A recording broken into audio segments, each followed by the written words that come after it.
Hello guys. जैसा कि आप सब लोग जानते हैं कि हम सब लोग ओआर पढ़ रहे थे और ओआर क्या है, उसका यूटिलाइजेशन क्या है, उसकी ज़रूरत क्यों पड़ती है, उसका बेनिफिट हमको क्यों कैसे मिलता है। ठीक है।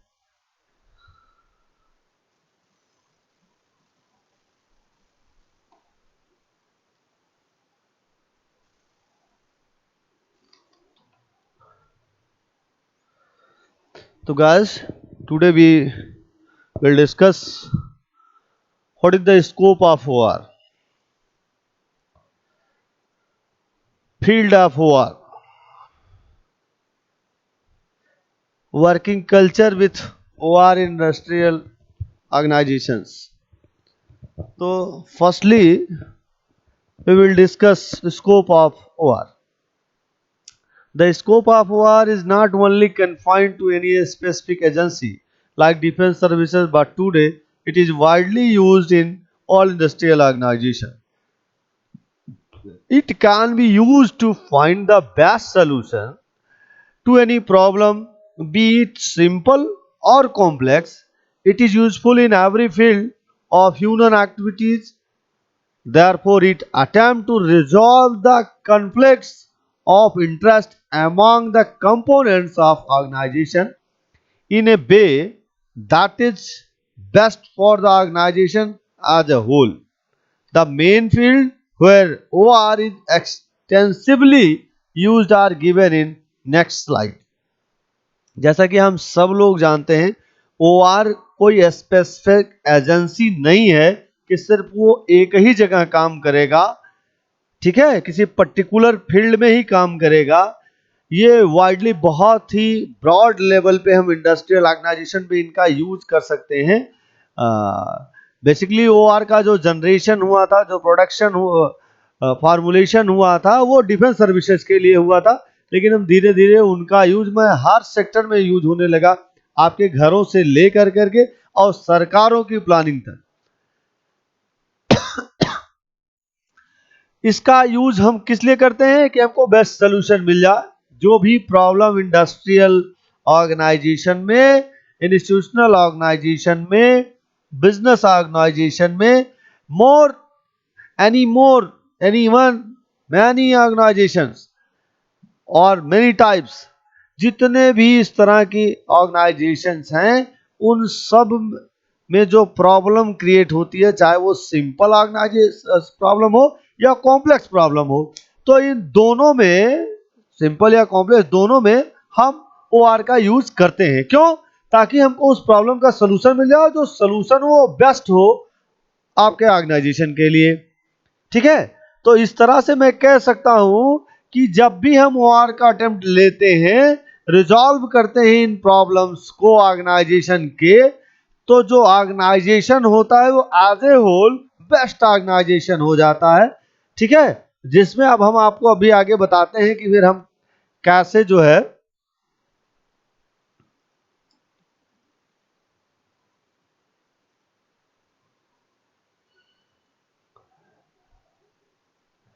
अब आप देखें बहुत सारे फील्ड हैं, ठीक है, जिन पे हम OR का यूज करते हैं। बेसिकली पहला जो फील्ड है, जो सबसे इंपॉर्टेंट फील्ड है, क्यों? क्योंकि कंट्री की इकोनॉमी, आपके देश की या अनदर किसी भी कंट्री की इकोनॉमी, उनकी प्लानिंग, उनकी बस्टिंग, ये सारा जो है OR बेस्ड है। ठीक है, तो फील्ड आप देख लें, चूज करें तो नेशनल प्लानिंग एंड बस्टिंग। आपके देश में, आपके कंट्री में जो भी सरकार होती है, वो अपनी एक प्लानिंग करती है, उसकी बस्टिंग करती है। आप सुनते होंगे कि ये पंचवर्षीय योजना लॉन्च हुई। ठीक है, ये पंचवर्षीय योजना इस PM ने लॉन्च किया। ठीक है, तो ठीक उसी तर्ज पे जैसे पहले यह सारा काम आदरणीय प्रधानमंत्री जी लोगों की अध्यक्षता में होता था, जो योजना आयोग करता था, लेकिन आदरणीय मोदी जी ने उस योजना आयोग को भंग कर करके एक नीति आयोग बना दिया। वर्तमान में नीति आयोग के चेयरमैन वही है, अरविंद सुब्रमण्यम जी उसके उपाध्यक्ष हैं। ठीक है, वाइस चेयरमैन है। तो ये लोग एक प्लानिंग बनाते हैं कि भाई 5 साल में हमको क्या क्या करने हैं। ठीक है, किस किस सेक्टर को कितना बूम करना है, और उसी के अकॉर्डिंग हर वित्तीय वर्ष में हर फाइनेंशियल ईयर में सरकारें अपना बजट निर्धारित करती है, बजटिंग बनाती है, जिनका यूज कर करके हम जो भी सेक्टर्स हैं उसको बूम करते हैं, जो भी हमारे प्रोजेक्ट्स हैं उनको पूरा करते हैं। नेक्स्ट है डिफेंस सर्विसेज। डिफेंस सर्विसेज में ओआर का बहुत ब्रॉड लेवल पे यूज है। कैसे? आप जब भी कोई डिफेंस एक्टिविटीज हुआ, डिफेंस में टेक्नोलॉजीज का इंप्रूवमेंट हुआ, डेवलपमेंट हुआ, ठीक है, हमारे जो हम लोग आर्मी के लोग जो तमाम सारे अत्याधुनिक हथियार यूज करते हैं, ये सब तो इनकी प्लानिंग हुई कि भाई कौन सा अपने देश में बनेगा, कौन सा बाहर से आएगा, कौन किस देश से होगा, तो इसकी भी जो प्लानिंग होती है वो डिफेंस सर्विसेज से होती है। किसी देश को कंट्रोल में करना है, किसी आप अपने शत्रु देश को कंट्रोल में करना चाहते हैं, तो किस पॉइंट पे कौन सी सेना खड़ी होगी, थल सेना खड़ी होगी, वायुसेना खड़ी होगी या जल सेना खड़ी होगी, तो इस तरह कर करके उस चीजों को कैप्चर किया जाता है, वो पॉइंट डिसाइड किया जाता है, उसके लिए सर्वे होते हैं, एक्सपर्ट की कमेटी होती है, ठीक है। ठीक उसी तर्ज पे हम जब कोई इंडस्ट्री का डेवलपमेंट करते हैं या कोई इंडस्ट्रियल डेवलपमेंट करते हैं या प्राइवेट सेक्टर की कोई यूनिट बैठाते हैं, वो चाहे जिस सेक्टर की हो सकता है वो ऑटोमोबाइल सेक्टर की हो सकता है वो प्रोडक्शन सेक्टर की हो सकता है वो केन सेक्टर की हो, तो इस तरह की जब भी हम कोई प्राइवेट सेक्टर की यूनिट बैठाते हैं तो हमको ओआर की जरूरत पड़ती है। इन डिटेल में अभी आगे आपको और बताता हूं, ठीक है। लास्ट है R&D cell and engineering. R&D का मतलब होता है रिसर्च एंड डेवलपमेंट। आप देखे होंगे कि जितने भी ऑर्गेनाइजेशन है, जितने भी इंस्टीट्यूशन है, जिसने भी इस तरह के वो है, वो सब अपने यहाँ एक R&D सेल डालते हैं। R&D सेल क्या करता है कि जो आपका ऑर्गेनाइजेशन है उसकी मूलभूत जितनी भी सुविधाएं हैं, जितने भी इंफ्रास्ट्रक्चर हैं, जितने भी आपके अर्निंग है, जितने भी आपके एक्सपेंडिचर हैं, उन पर रिसर्च करता है और वो सलूशन निकाल के देता है जो आपके ऑर्गेनाइजेशन को बेस्ट ऑर्गेनाइजेशन में कन्वर्ट कर सके। इंजीनियरिंग की बात, तो इंजीनियरिंग में ओआर का इस्तेमाल क्यों होता है? जैसे आपको कोई इंडस्ट्री डेवलप करनी है तो उस इंडस्ट्री का एक्सपर्ट चाहिए, बिल्डिंग बनानी है तो कंस्ट्रक्शन का एक्सपर्ट चाहिए, लैंड परचेज करनी है तो लैंड का सर्वे वाला बंदा चाहिए, ठीक है। अब जब ये चीजें हो गई तो प्रोडक्शन क्या करना है, उस प्रोडक्शन का एक्सपर्ट चाहिए। फिर अब उसमें बहुत सारी मशीनरी यूज होती है। अब मशीनरी बहुत सारे ऐसे भी मशीनरी में चीजें यूज होती है, जैसे आपकी बिजली की खपत कम हो जाती है, जिससे जो रॉ मटेरियल खराब निकलते थे, खराब हो जाते थे, उनकी मिनिमाइजिंग हो जाती है, उनकी कॉस्टिंग बच जाती है, ठीक है। तो ये सब इंजीनियरिंग है।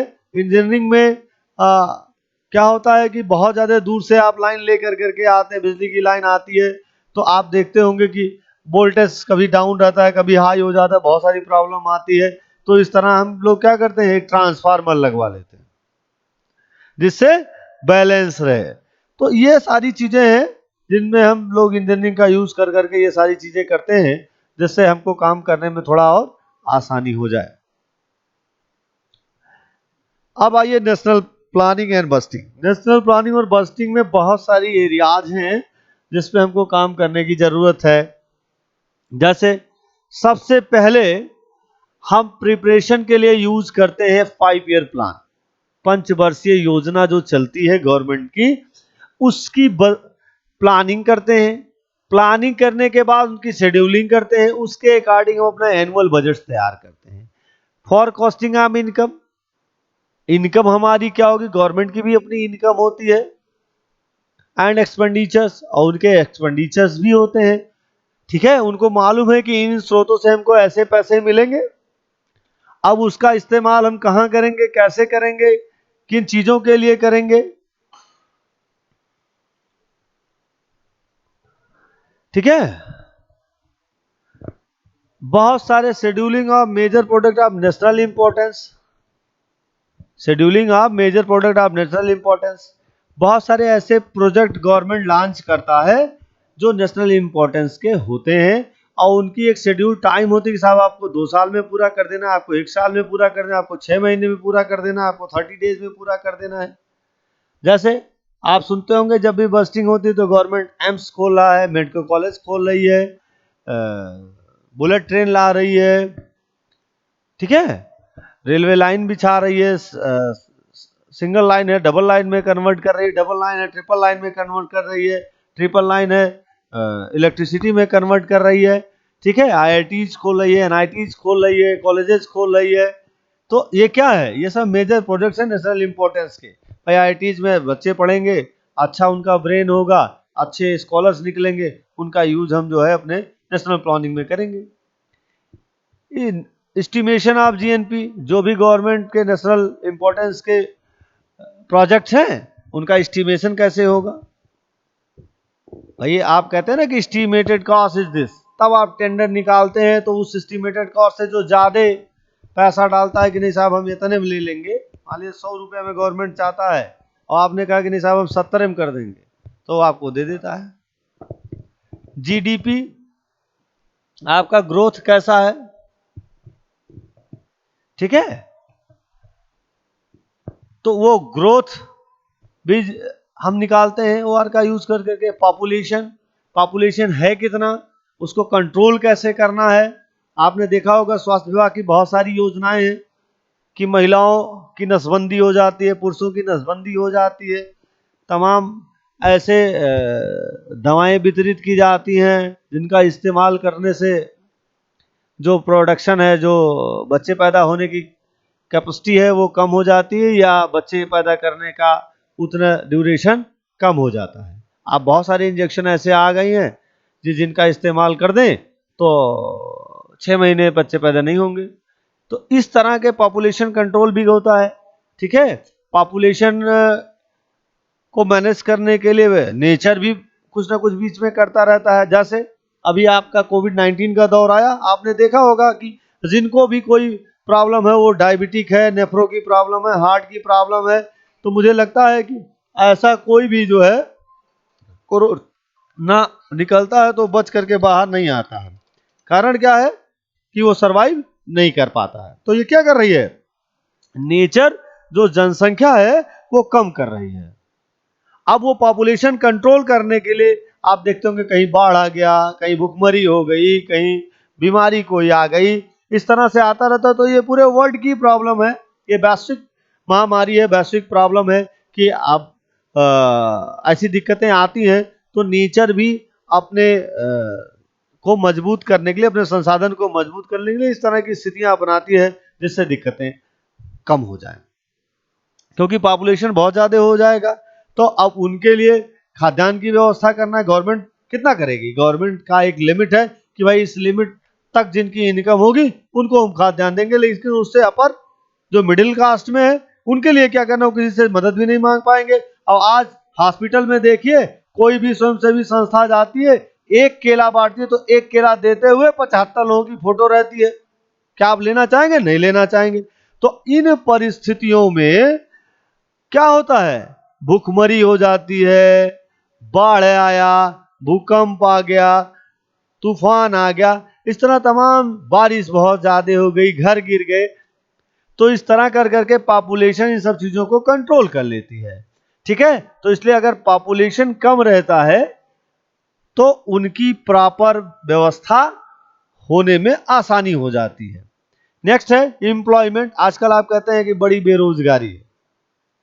अरे साहब बेरोजगारी क्यों नहीं रहेगी, जब हमारे पास लोग कम निकलते थे, वो स्किल्ड रहते थे, तो सबको जो कहीं ना कहीं जॉब मिल जाता है।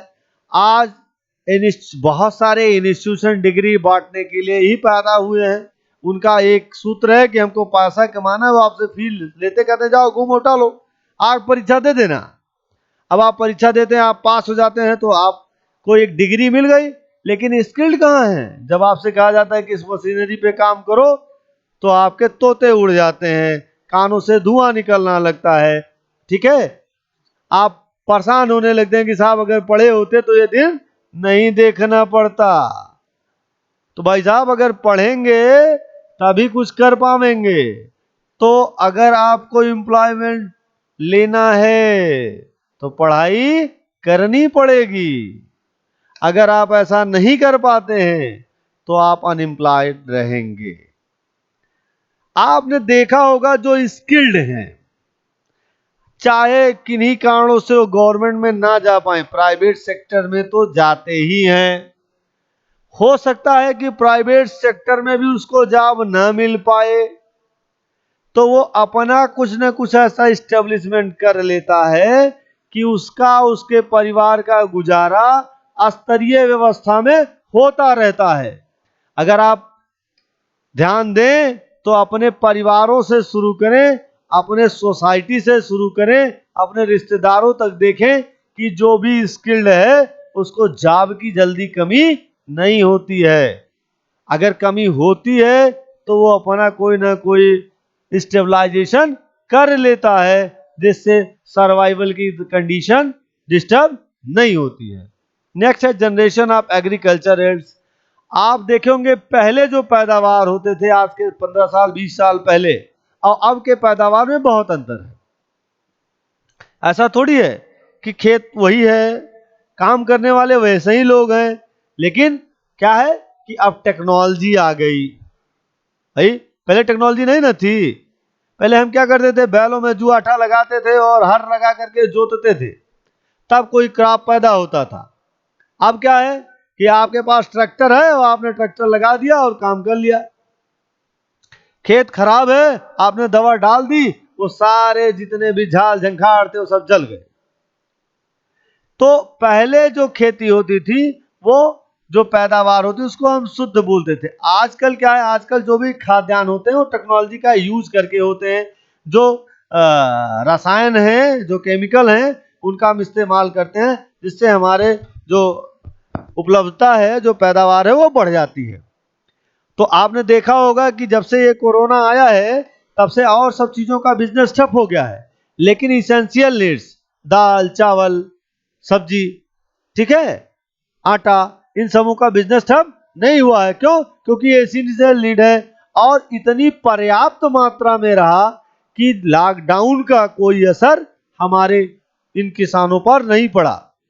हम आप पहले ये सोचते थे कि साहब ये खेती करते हैं तो ये थोड़ा सा हमारी कैटेगरी से नीचे वाली कैटेगरी में है, लेकिन क्या है, सलाम करिए, ऐसे फार्मर को सलाम करिए जिनकी बदौलत आपकी सांसें चल रही हैं। फार्मर दिन भर मेहनत करता है, जब 4 महीने 6 महीने पे पैदावार होती है तो कम से कम उसके पास ये रहता है कि कितनी भी लॉकडाउन हो जाए लेकिन उसकी खेती नहीं बंद होती है। आपने देखा होगा कि इस कोविड-19 की परिस्थितियों में सारे बिजनेस बंद हो गए, सारे कल कारखाने में ताला लग गया, लेकिन खेती एग्रीकल्चर के किसी काम में ताला नहीं लगा। एग्रीकल्चर निरंतर चलता रहा, जिससे देश के सभी लोगों को भरपूर खाद्यान्न मिलता रहा। जिनके पास पैसे थे, जो ऐसी फैमिली जिसको मीडियम फैमिली कहते हैं, उन लोगों ने खरीद कर खाया या अपने खेत का खाया, और जो गरीब परिवार के लोग थे उनको सरकारों ने बांटा, स्वयंसेवी संस्थाओं ने बांटा, समाज सेवियों ने बांटा, लेकिन उन तक भोजन पहुंचा, उन तक खाद्यान्न पहुंचा।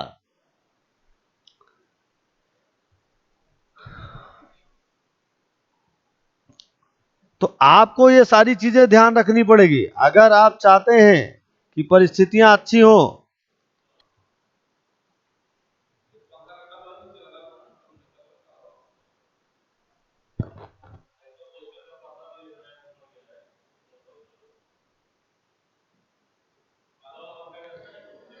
डिफेंस सर्विसेज में वार का बहुत ब्रॉड रोल है, ठीक है। Basically formulation of war start from USA academy. जो फार्मूलेशन है वार का, वो यूएसए आर्मी से, ब्रिटिश आर्मी से भी हुआ है। तो wide application in the area of defence,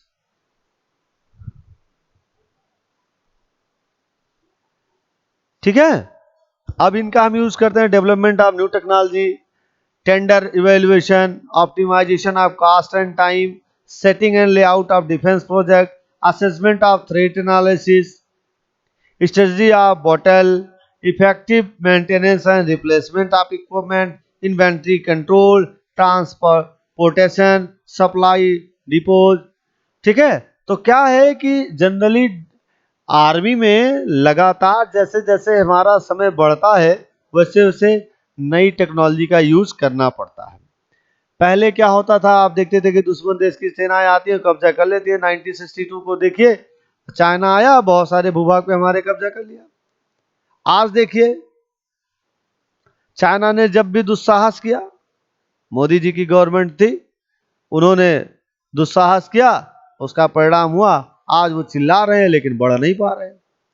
क्या है कि हमारी जो आर्मी है उसने अपना जो टेक्नोलॉजी का यूज होता था लगातार डेवलपमेंट किया है और उसका ग्रोथ किया है। अभी हमारे डिफेंस मिनिस्टर आदरणीय राजनाथ सिंह जी ने तमाम सारे हथियारों पे रोक लगा दी कि हम बाहर से नहीं खरीदेंगे और आत्मनिर्भर भारत के लिए हम अपने देश में ही उसका उत्पादन करेंगे। तो ये जरूरी है कि जैसे जैसे हम बढ़ते हैं वैसे वैसे नई नई टेक्नोलॉजी का यूज करें, उन टेक्नोलॉजी का यूज करें। हम अपने जो मशीनरीज हैं, जो हमारे पास अत्याधुनिक हथियार हैं, उसमें लगातार डेवलपमेंट करें, जिससे हमारे शत्रु देश की जो भी सेना हो वो हमारे क्षमता से, हमारे विवेक से, हमारे निर्णयों से परिचित रहे और दुस्साहस ना करे। Optimisation of cost and time, जब भी हम कोई प्रोजेक्ट देखते हैं तो उसका एक टेंटेटिव टाइम होता है, उसका एक टेंटेटिव कॉस्ट होता है। तो हमारा प्रयास इस ओआर के माध्यम से ये रहता है कि हम बेस्ट सोल्यूशन ढूंढें, बेस्ट पाथ ढूंढें, बेस्ट प्रोजेक्ट बनाएं और उसमें कास्ट की क्रैशिंग करें, टाइम की क्रैशिंग करें, इसलिए कम समय में कम पैसों में अच्छा प्रोजेक्ट हमारा तैयार हो जाए। टेंडर इवैल्यूएशन, टेंडर का इवैल्यूएशन हम कैसे करेंगे ये भी हमको ओआर सिखाता है। सपोज दैट आपको किसी फैक्ट्री को या किसी काम करने वाले बंदे को कोई प्रोजेक्ट देना है, टेंडर देना है, तो हम उसको इवेल्युएट करते हैं कि क्या वो जितने पैसों की जरूरत है उसके पास है, उसके पास संसाधन है, उसके पास एक्सपर्टनेस है। अगर ऐसा नहीं है तो हम उसको टेंडर दे भी तो दूसरे के ऊपर डिपेंड रहेगा और हमारी जो क्वालिटी है वो प्रभावित हो जाएगी। जो क्वालिटी है वो प्रभावित। तो इसलिए हम ओआर का यूज करते हैं ताकि जो टेंडर डाला जा रहा है, ठीक है, उसको इवेल्युएट कर पावे कि ये जो संस्था है, जो सोसाइटी है, जो इंटरप्राइजेज है, वो हमारा काम अच्छे से कर पावे। स्ट्रेटजी ऑफ बॉटल, आपको ये स्ट्रेटजी बनानी पड़ेगी। हम शुरुआत कहां से करें? अगर आपकी स्ट्रेटजी कमजोर होगी, अगर आपको दिक्कतें होंगी तो साहब कैसे काम चलेगा? तो स्ट्रेटजी ऐसी बनाइए कि हौसले बुलंद रहें, कर बुलंद हौसला, टूट पड़ अपने कर्म पथ पर, हौले हौले चला चल अग्निपथ पर, अग्निपथ पर। तो इस तरह आपको अपनी स्ट्रेटजी ऐसी बनानी है कि आप किसी भी कीमत पर हतोत्साहित ना हो, उत्साहित रहते हुए एनर्जी के साथ अपने कार्य का संपादन कर सके, संचालन कर सके, व्यवस्थित कर सके।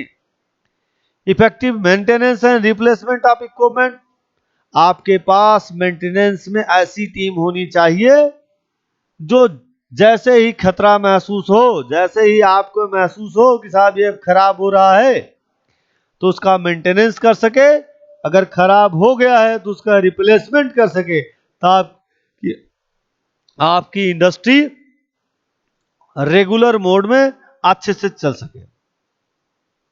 इन्वेंट्री कंट्रोल, कंट्रोलिंग ऐसा होना चाहिए हर सेटअप पे, हर सिस्टम पे, हर सेक्शन की कंट्रोलिंग एक ऐसे एक्सपर्ट के पास होनी चाहिए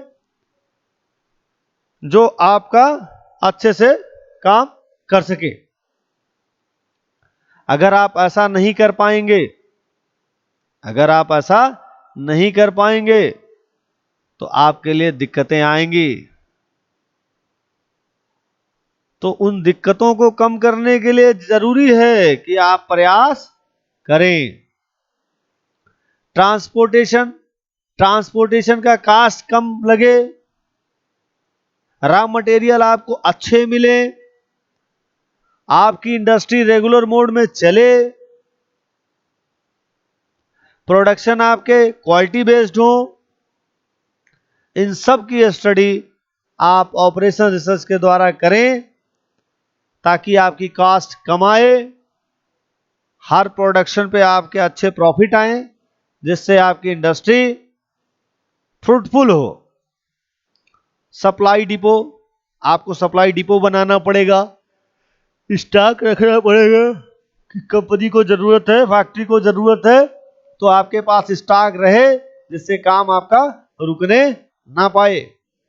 सपोज आप गोरखपुर में रहते हैं और किसी चीज की सप्लाई आपको लुधियाना से लेके आनी पड़ती है, खलीलाबाद से लानी पड़ती है, देवरिया से लानी पड़ती है, बड़हलगंज से लाना पड़ता है, महाराजगंज से लाना पड़ता है। अब आपको ये तय करना है कि जो रॉ मटेरियल आप लुधियाना से भी मंगा रहे हैं, महाराजगंज से भी मंगा रहे हैं, क्वालिटी किसकी अच्छी है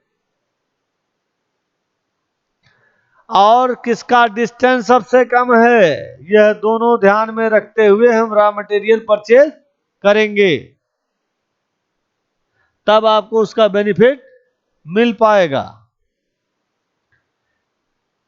तो हमारी बात समझ में आ रही होगी आपको कि हम सप्लाई डिपो जो चूज करेंगे उसको हम कैसे। नेक्स्ट है industrial establishment and private sector unit. Industrial establishment and private sector unit, industrial units को हम कैसे स्टेबलाइज करते हैं, क्या क्या हमको स्टेप लेने पड़ते हैं, उनका भी इस्तेमाल करेंगे आप, जिससे आपका काम जो भी आपने टारगेट लिया है वो समय में अचीव कर पावे, उसका आप अपने को भी लाभ मिले, उस सोसाइटी को भी लाभ मिले, उस सर्किल को भी लाभ मिले। तो सबसे पहले हम जो प्लांट बैठानी है, जो इंडस्ट्री बैठानी है, वहां हम लैंड एलोकेट करते हैं, ठीक है, लोकेशन एलोकेट करते हैं। जब लोकेशन हमको मिल जाता है फ्रूटफुल, तो वहां देखते हैं कि इसमें कितने फिनांस की जरूरत पड़ेगी, उस फिनांस का मैनेजमेंट करते हैं, उस फिनांस की प्लानिंग करते हैं कि किन स्टेप पे कितने कितने पैसों की जरूरत पड़ेगी और इसको हम कैसे मैनेज करेंगे। This is called financial management. Next है प्रोडक्ट एंड प्रोसेस प्लानिंग। अब ये देखना है कि हमारा जो प्रोडक्ट है और जो प्रोसेस है उसकी प्लानिंग हमारी कैसे होगी। भाई मार्केट में जिन चीजों की डिमांड है, अगर उनका प्रोडक्शन हम कर रहे हैं तो चीजें ठीक होंगी, उसका आपको ऑर्डर मिलेगा, कंज्यूम होगा। लेकिन हम ऐसे प्रोडक्शन करें जिनका यूज यदा कदा हो, तो क्या हमारी यूनिट चल पाएगी सक्सेसफुली? नहीं चल पाएगी।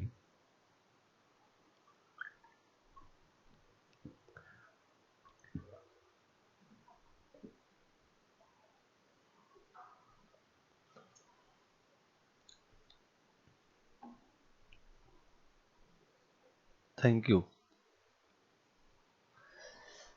तो ये चीजें हमको ध्यान देना पड़ेगा।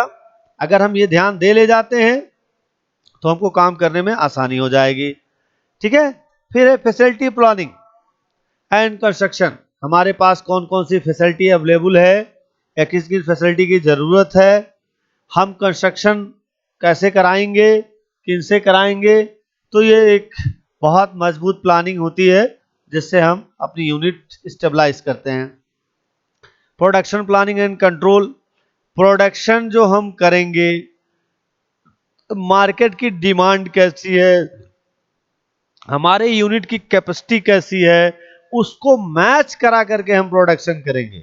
और उसका कंट्रोल जो है, जो एक्सपर्ट हैं, जो मैनेजमेंट है, उनके पास कैसे बना रहेगा, यह भी हम करेंगे, इसकी भी प्लानिंग हम करेंगे। परचेजिंग, हमको मशीनरी की परचेजिंग करनी है, मटेरियल्स की करनी है, कास्ट क्रैशिंग कर कर करके इंडस्ट्री को रन कराना है, तो ये सब भी हमको करना पड़ेगा। मेंटेनेंस का मैनेजमेंट कैसे करेंगे, पर्सनल मैनेजमेंट कैसे करेंगे, एक्सेट्रा एक्सेट्रा। तो इस तरह बहुत सारे सेक्टर हैं जिनका इस्तेमाल आपको करना पड़ेगा। तो ये तो रहे वो। अब है R&D engineering.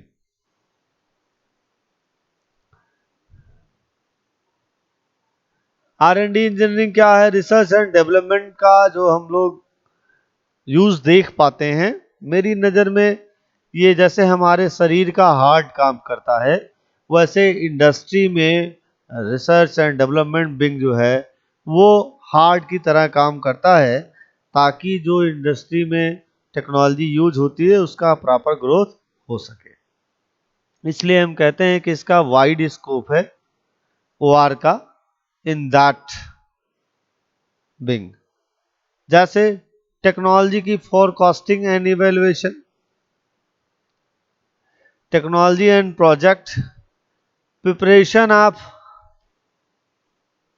Tender and negotiation, value engineering, work oblique method study and so on.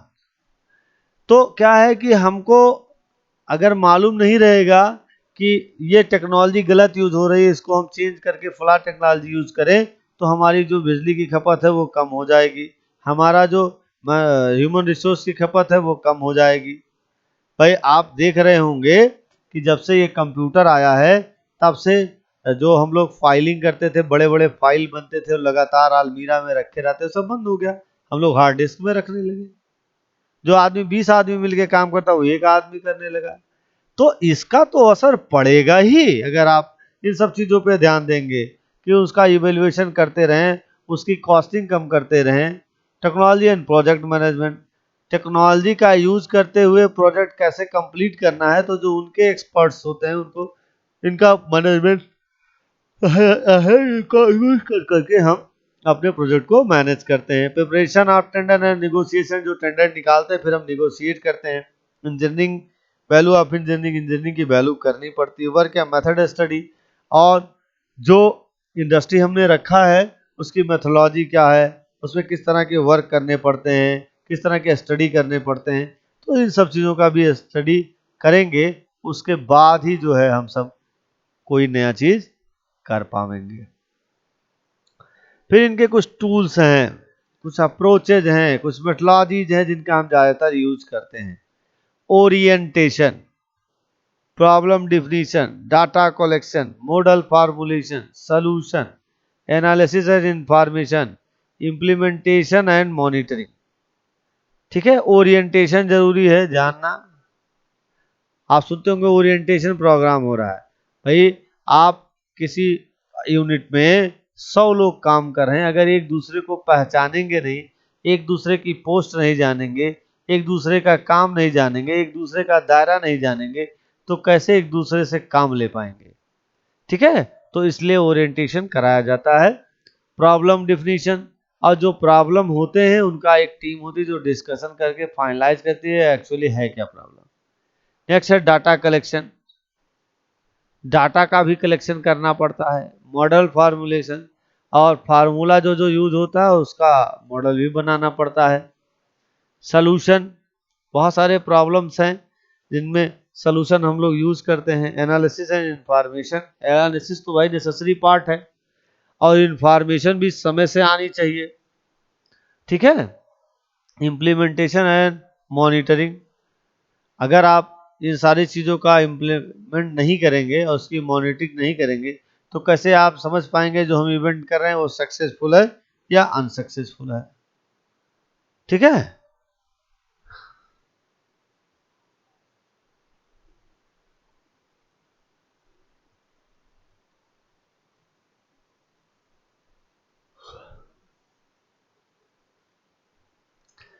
ये टूल्स और टेक्निक हैं जिनका हम OR में यूज करते हैं।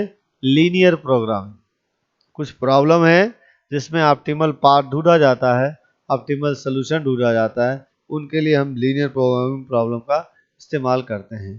Qing theory, sequencing, transportation problems, integer problems, assignment problems, decision theory and game theory, replacement problem and symbolic logic।